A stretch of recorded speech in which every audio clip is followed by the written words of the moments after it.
What's up, everyone? So now we are here at Mactan Shrine. Then we're having a games today, which is entitled Bahaw Bahaw, which is a type of recreational activity.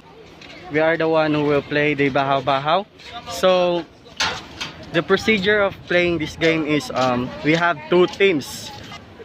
So the goal of this game is for your opponent that daw wag na mahurot sila. Then sunod is dapat in order for you to win the game, dapat maka-step ka sa ilahang base para makadaog ka. So that's it, guys. We're gonna play this game. Magduwa tag bahaw-bahaw inyo ang base kanang tanom-tanom. Ayun, apil ko kay dapat makita ko. Ang video. Ready?